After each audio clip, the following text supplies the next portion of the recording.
男孩哭着想念刚去世不久的母亲。父亲为了娶回个后妈回家，不仅把男孩从学校里强拉回家，还以6块钱的价格卖给一个老头。老头是个算命的瞎子，他摸了摸男孩的脸跟耳朵，说男孩是个招风耳高颧骨没福气。瞎子又说道：你妈是你放死的吧？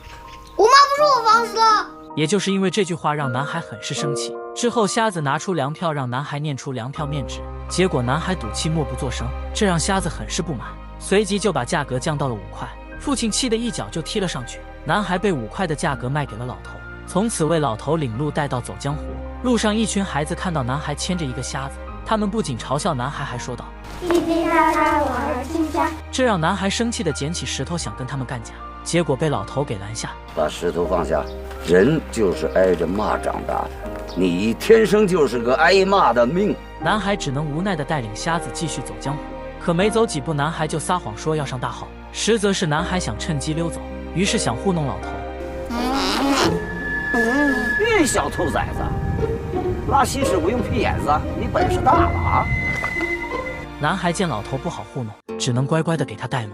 这天有一家人请老头到家里算命，他们想问儿子的官运。老头问了生辰八字后，随即就说到这家人的儿子在部队，这让一家人直呼老头真神了，竟然能算出儿子在部队。随后老头又说他儿子今后有贵人相助，而且贵人就在你们家里，贵人的胸前有一颗红痣，只要跟这个人有过接触的人就会升官发财。结果这家人的婆婆瞬间明白了老头的意思，还不好意思跟儿媳确认了一下，儿媳当场就承认了。听到这婆婆自然是高兴，于是立马掏出2块钱给老头。晚上他们又到另一家说唱，老头说唱的本领让这家人看得尽兴，老头靠说唱换来了一顿饭。男孩想夹菜吃，却被老头用筷子拦住，男孩只能无奈的吃饼，这让生气的他把老头的拐杖藏了起来。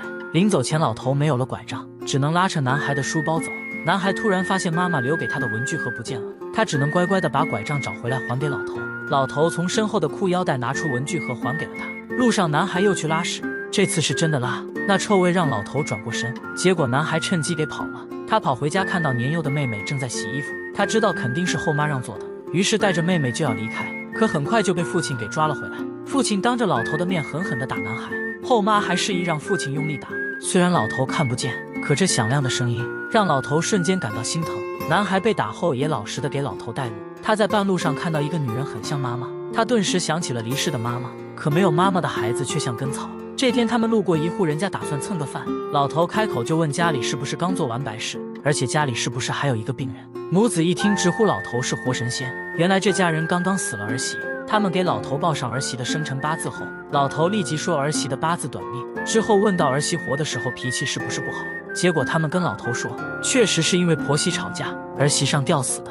老头立马说这就是儿媳还有怨气，阴魂不散，才导致老太太生病。他们一听立马恳求老头帮忙，老头掏出一些黄纸片，并且叫他们把纸片埋在宅子的门槛下，749天之后取出来，把纸片送到村东西南方向烧掉，老太太的病就会好了。他们急忙给老头磕头礼拜。不久后老太太的病真的好了。男孩后来才知道，其实是老太太因为煮鸡蛋不给儿媳吃，导致儿媳和婆婆吵架，可儿子向着母亲，才导致儿媳上吊的。婆婆是因为内疚而得了心病，老头只不过帮老太太解了心结，老太太的病自然就会好了。老头一生无儿无女，8岁那年父母就离世了。他想把一身本事传给男孩，便拿出1颗糖让男孩叫他爷，可男孩转过头怎么也不肯叫。晚上他们路过正在办丧事的一家人，这家人好心的给他们端来饭菜。为了报答这家人，老头给他们弹起了说唱，而男孩却累得躺下睡觉。就在他们听得尽兴之时，老头身后的尸体突然坐了起来，一群人吓得撒腿就往门外跑，男孩也跟着跑了出去。他们跑了很远才停下来。男孩听到身边的人说，我听说那玩意儿要是撵上谁，抱住谁谁死啊！完了完了，瞎子还没出来。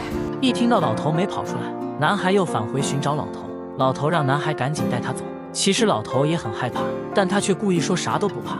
可当男孩看到老头的裤裆时，那裤子早已经湿透，原来刚才只是扑死人的砖头倒了而已。第二天老头问昨晚的事，男孩是不是回头领他的？男孩说不领你还领谁？这让老头很是欣慰。之后两人关系有了改变。男孩故意说前面有坑让老头跳，老头也听从男孩的话跳了过去。之后男孩又故意带老头往牛粪走去，看到老头踩对牛粪，男孩高兴的哈哈大笑。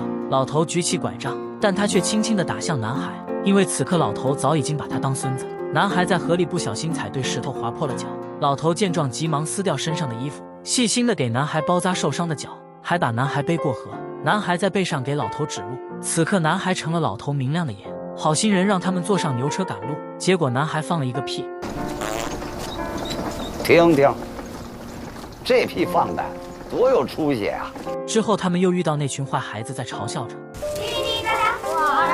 不过这一次老头生气了，他主动示意男孩去打，自己还加入了男孩的队伍中。其中一个孩子被打得不敢起身，之后他们溜之大吉，没成想被村里的大人给包围了起来。老头和男孩被村里人狠狠地打了一顿。老头从未受过如此委屈，他带男孩坐在带头动手的那家人门前，这家人的男人让他们赶紧滚，可老头一直默不作声。男人拿起铲子就要打老头，老头把铲子往脖子上挪去。这时村长出来调解，村长让男人赔钱，男人把钱塞进老头手里，可老头把钱给扔在地上。无奈男人给老头磕头道歉后，老头才起身离开。之后男孩自觉地给老头洗衣服，还跟老头学习算命说唱的本领。这天他们走在江湖的路上，男孩好像看见了什么东西，突然跑开。原来男孩是看到了母亲的坟，他跪在坟前哭喊着母亲。老头听到了哭声后似乎明白了一切。最后老头让男孩带路来到学校门口，他给男孩背好书包，还把所有的积蓄给了男孩。他让男孩好好去上学，随后默默离开。男孩终于回到久违的教室，他翻出书认真地跟老师念，因为母亲生前告诉他，小孩子只有认真读书才有出息。可突然他又起身跑出教室，他翻山越岭，原来他是想追上老头。最终在山坡上看到了老头熟悉的背影，而男孩也终于对着老头大声喊着，但老头的身影越走越远。